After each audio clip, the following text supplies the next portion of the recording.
Hello friends, welcome to my channel. ये रिश्ता क्या कहलाता है के आने वाले एपिसोड की अपडेट आपके लिए लेकर उससे पहले प्लीज़ चैनल को सब्सक्राइब कर लीजिए।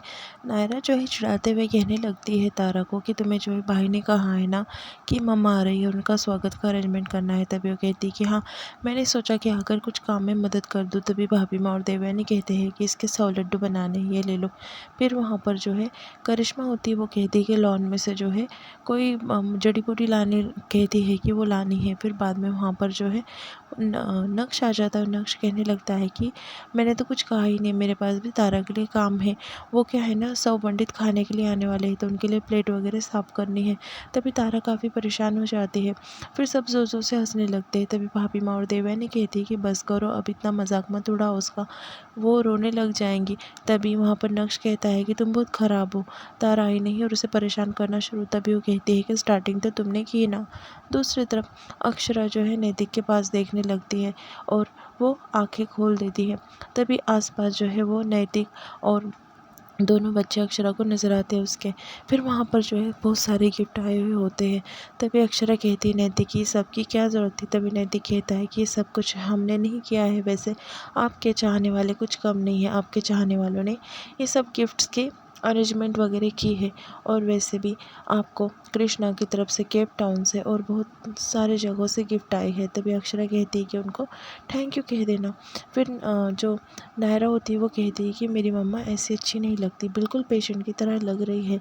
तभी अक्षरा कहती है कि नायरा बेटा, पेशेंट हो तो पेशेंट की तरह ही लगूंगी ना। तभी नायरा जो है अक्षरा का मेकअप करने की ज़िद करती है और अक्षरा का मेकअप कर देती है और कहती है कि अब लग रही है ना मेरी मम्मा। फिर वो नायरा को हक करती है।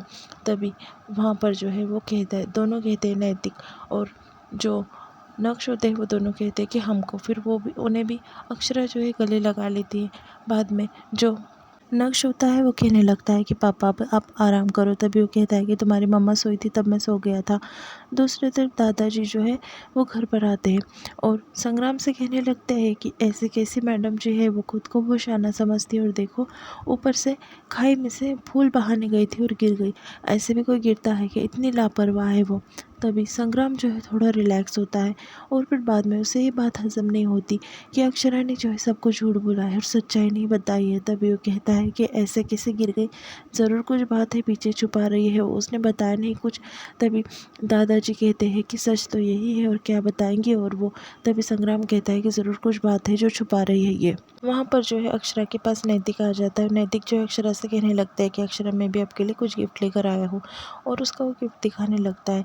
फिर अक्षरा कहती कि नैतिक इसकी क्या ज़रूरत थी। तभी नैतिक जो है अक्षरा से कुछ बात करते हुए कहता है। दूसरी तरफ वहाँ नक्श जो है वो घर पर जाने लगती है। तभी नायरा इमोशनल होकर वहाँ पर खड़ी हो जाती है।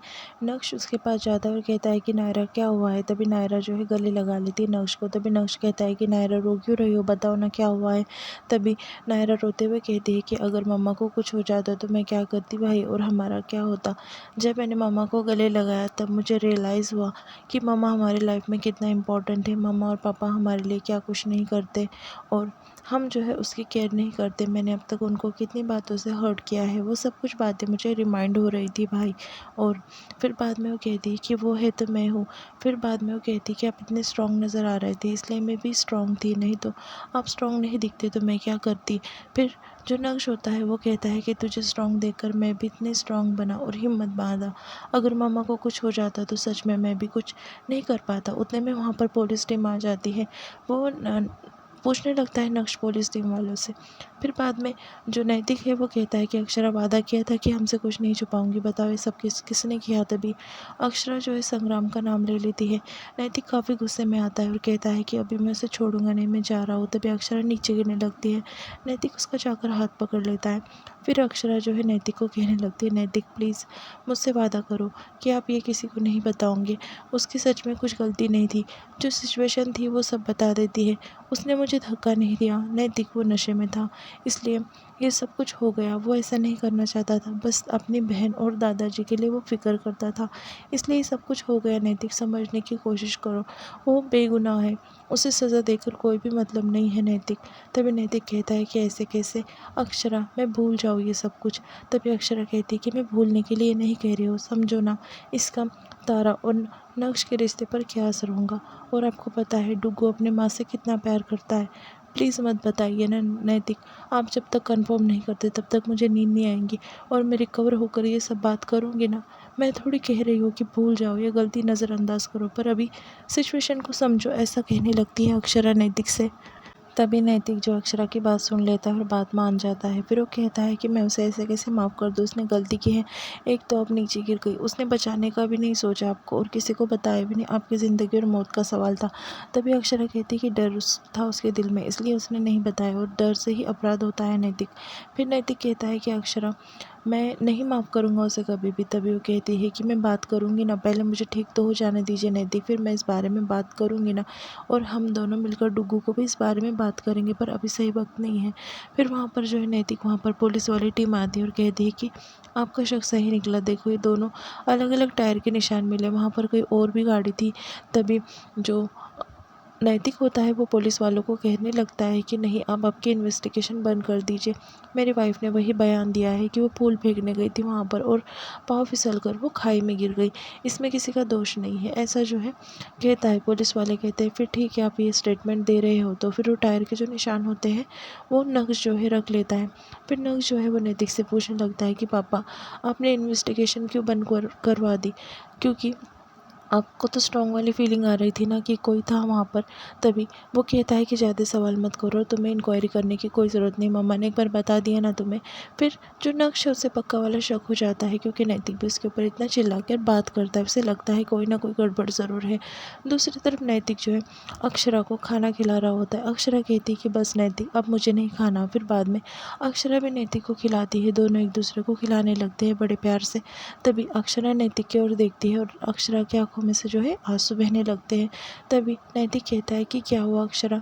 तभी अक्षरा कहती है कि नैतिक, आपको पता है जब मैं खाई में गिर रही थी तब बस मेरे सामने जो है अपनी ज़िंदगी की पुरानी पूरी तस्वीरें आ रही थी। उस 2 पल में मैंने पूरी ज़िंदगी वापस से देख ली, बस देखने की एक उम्मीद थी। एक बार मैं आपको वापस से देखना चाहती थी नैतिक, ऐसी जो है मैंने भगवान से प्रार्थना की थी, बस एक बार जो है मेरे नैतिक का चेहरा मुझे दिखा दीजिए।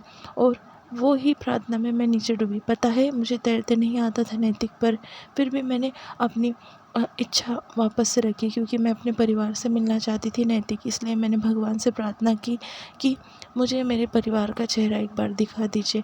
फिर वो कहती है कि नैतिक, आप मेरी ज़िंदगी में हो, ये सबसे बड़ी मतलब मेरे लिए है। तभी नैतिक कहता है कि अक्षरा, आपसे दूर होकर मैंने जाना कि मैं आपके बगैर रह नहीं सकता, मैं आपके बगैर जी नहीं सकता अक्षरा।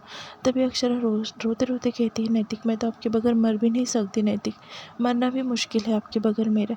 फिर नैतिक और अक्षरा दोनों को एक दूसरे को गले लगा लेते हैं और काफ़ी रोते हैं गले लगाकर, और एक दूसरे से वादा करते हैं कि वो एक दूसरे को कभी अकेला छोड़कर नहीं जाएंगे, हमेशा साथ में रहेंगे। और वो रोने लगते हैं और यहाँ पर एपिसोड जो है वो ख़त्म हो जाता है।